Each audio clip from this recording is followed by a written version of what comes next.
By now, you had it memorized. This thing, whatever it was, always began its journey somewhere around the kitchen window. When it was feeling vindictive, it might knock over any glasses of water you'd left soaking near the sink. It always happened at night, but it didn't seem to be bound by any specific time.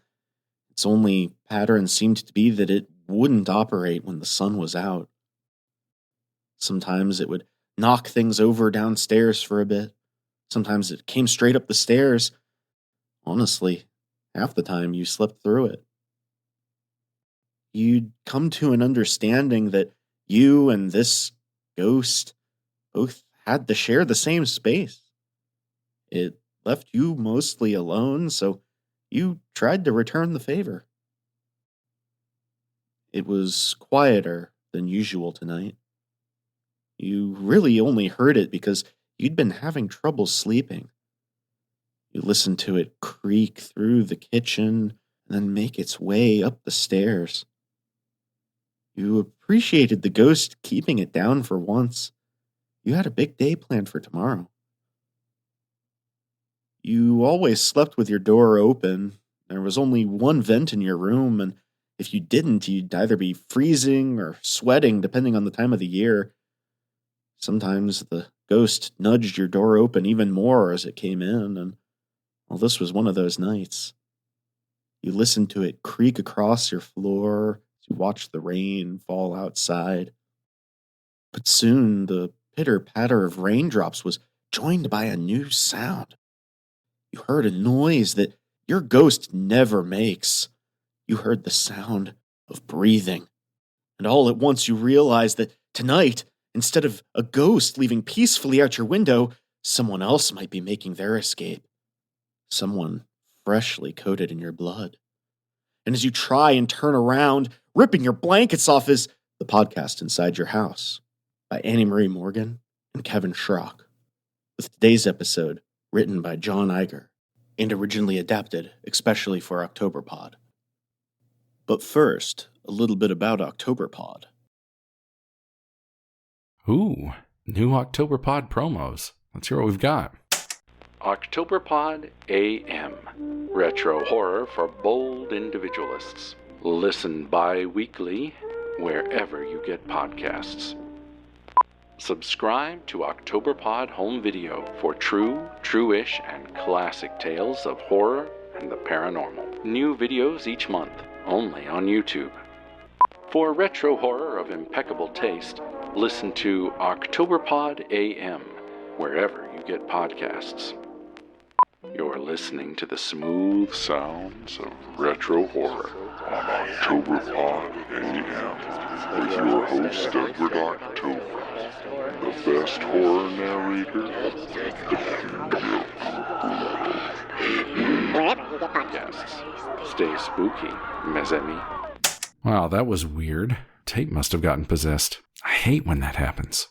Octoberpodvhs.com. Episode 19. The Way and the Truck and the Life.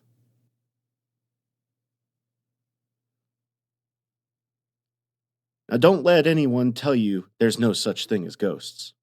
They're real and they're all around us.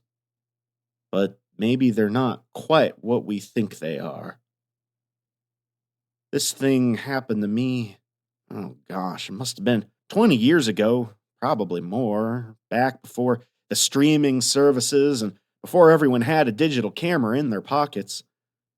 Well, I was an undergrad and had convinced myself I wanted to get an MFA in film.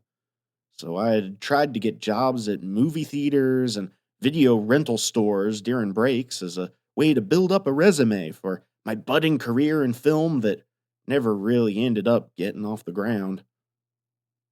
There were a half a dozen video stores in town back then, Blockbuster, a crappy shop inside Food Country, and 2 or 3 mom-and-pop shops. I got a gig as a clerk for Interstate Video right next to the old Big Lots in my town.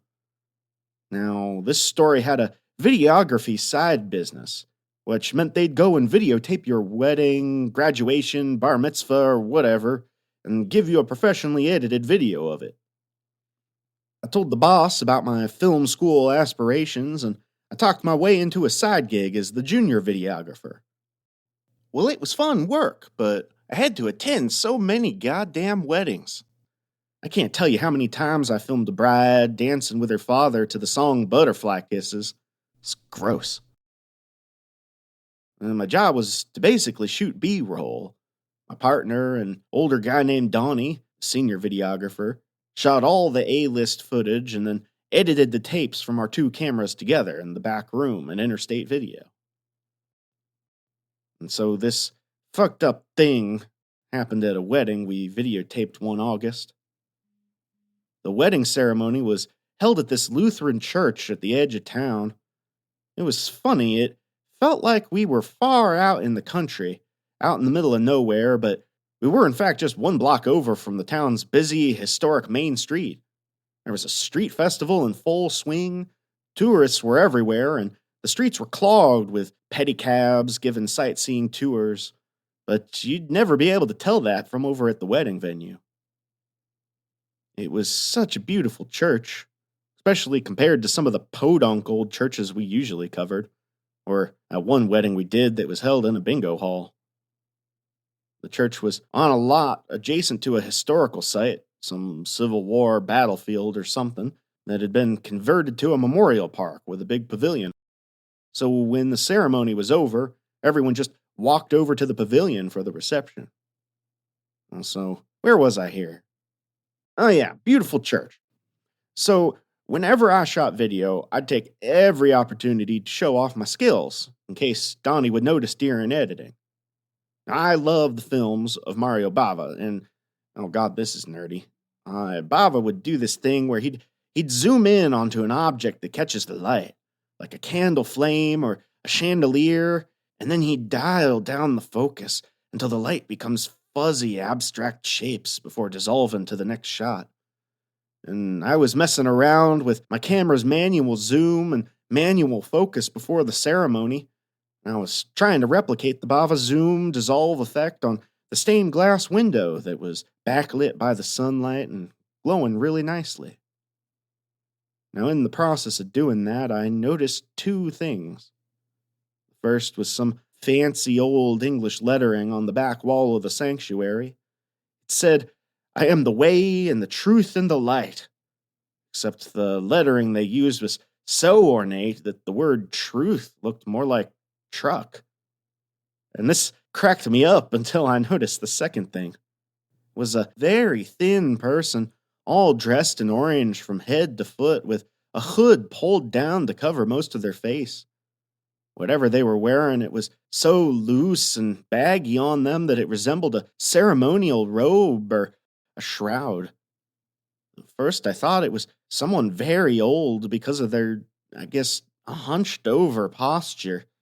And although I couldn't see the person's eyes, I could still tell they were staring right at me. It was creepy. And then Donnie tapped me on the shoulder, and we started setting up our shots for the ceremony. And I had forgotten all about it. So the beautiful wedding was beautiful. Truly, it was maybe the nicest and sweetest wedding I'd ever shot. The reception was cool too, and the groom and his mom danced to the Rainbow Connection, which was really cute, and the bride, who looked positively luminous, and her father danced to What a Wonderful World by Louis Armstrong. It was a refreshing change from Butterfly Kisses. The wedding cake was a lemon chiffon, and the groom's cake was a red velvet and decorated to look like a giant Reuben. I stole a piece of both, and both were delicious.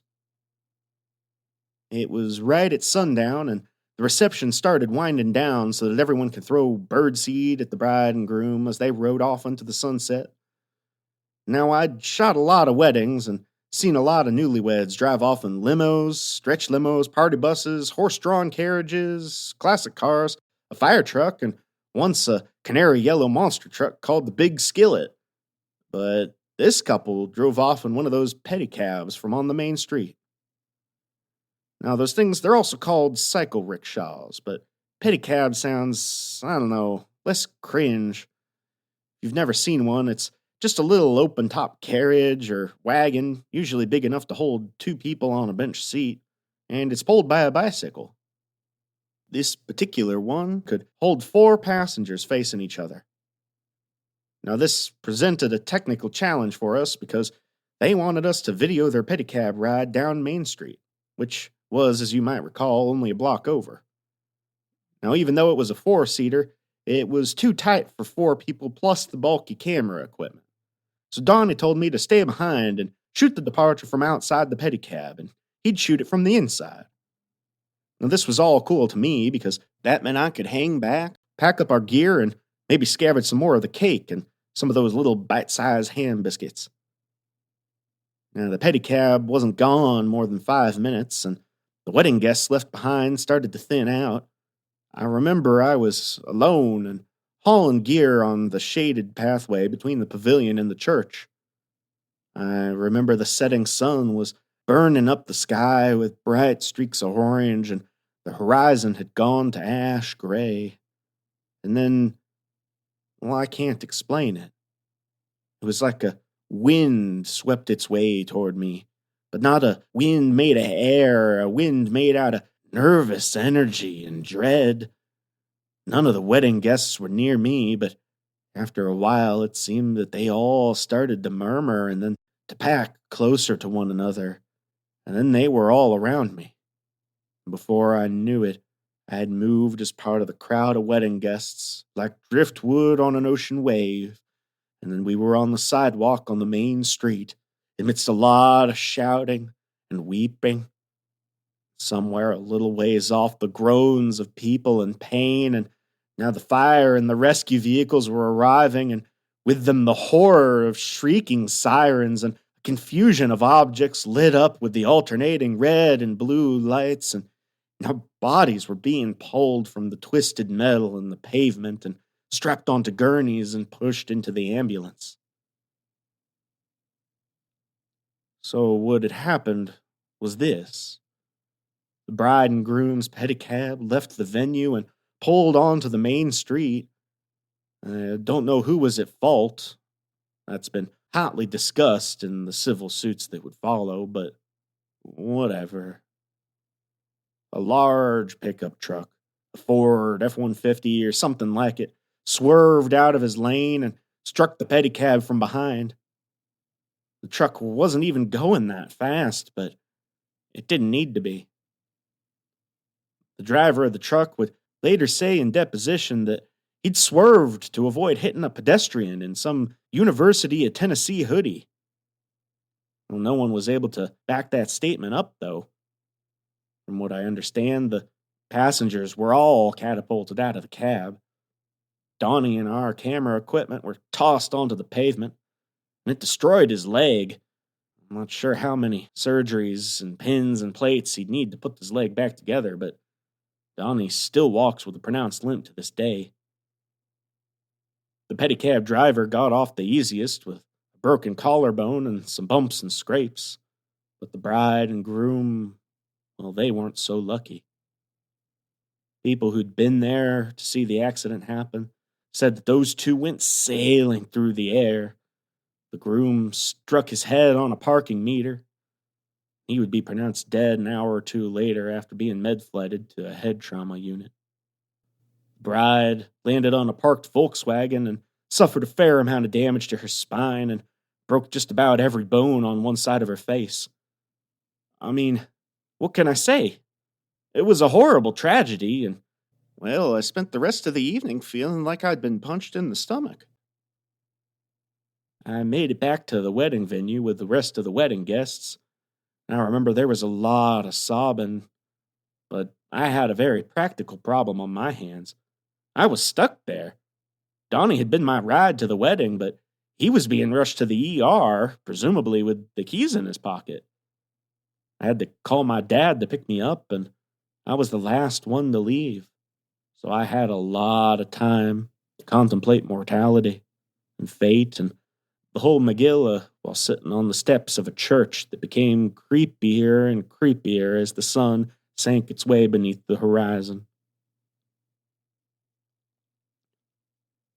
over the remainder of the summer, Interstate Video became lawsuit central. It seemed like every day someone new came in asking questions about the accident. Many of them came in requesting copies of Donnie's video. Yeah, I forgot to mention that in addition to Donnie's leg, all our camera equipment got destroyed. The camera Donnie was using to shoot the pedicab ride was broken into dozens of little pieces. But somehow the SVHS cassette he'd been recording on was undamaged and had recorded the whole accident. Lawyers for the truck driver wanted to examine the video to try and locate the person in the UT hoodie that the truck had swerved to miss, and the representatives from the bride's family and the deceased groom's family, and even the pedicab company came for their own copies of it. I remember Donnie came to the store one day when he was in a wheelchair and went into the back room where he played the tape of the accident for our boss and another of my coworkers who'd swung by to pick up her paycheck. I left the room and stood behind the front counter because I couldn't bear to watch it. I could still hear it, though. The screaming and the sounds of the people moaning in pain. It was like listening to some snuff film, and, well, I guess, in a way, it was a snuff film. Well, the summer ended, and I left town when my fall semester started back up. When I came back home for winter break, I pulled a few shifts at the Interstate Video because they needed some seasonal help, and I needed some cash. One day, it must have been between Christmas and New Year's, I opened up the store and saw that Donnie had left a note for me saying that someone would be by to pick up a wedding video that he'd left behind the counter. Now, Donnie didn't say that the video was from the truck crash wedding, as people around the store began to call it. When I saw the person coming to get it, I knew what she was coming for. It was the bride from the accident, although she was unrecognizable. Her face was badly scarred and malformed on one side, and her posture was stooped and twisted like she was struggling to walk with a tripod cane. She was having such a difficult time walking that I wondered how in the world she was walking around alone without someone here to help her. She was wearing an orange hooded sweatshirt from her alma mater, the University of Tennessee, and matching orange sweatpants. But she'd lost a lot of weight, and her clothes were hanging from her twisted frame, almost like ceremonial robes or an orange shroud. I know you won't believe me, but I swear in the name of Jesus that she was the same figure in orange that I had seen when I was looking at that funny writing on the wall at her wedding. The writing that I had thought had said, "I am the way and the truck and the life." The vacant expression in her eyes as she stared at me from beneath that orange hood. The way she stooped and hobbled about, the loose drape of her clothes. It was her. What I had seen at that wedding was that same broken woman. But how was that possible? Well, we didn't really speak much, only saying what was necessary to hand over the videotape that she'd come to pick up. And then she was gone. But I swear to Christ I'd seen her before. Had I had a premonition of the accident while we were setting up for the wedding? And what about that guy who crashed the truck into the pedicab? He said he'd swerved to miss a pedestrian in an orange UT hoodie. So I rushed into the back room where Donnie edited videotapes and rummaged around until I found the tape from the accident. I slid it into one of the store's Super VHS editing decks and queued it up to the accident. Donnie had captured the moment the truck made impact, and it was hard to make out any details, especially among the crowds on the main street, because as soon as the truck hit, the camera went flying. But I ran it back and I replayed it several times until, finally, at the very edge of the frame, I thought I saw the twisted blur of a thin woman in a baggy orange hoodie.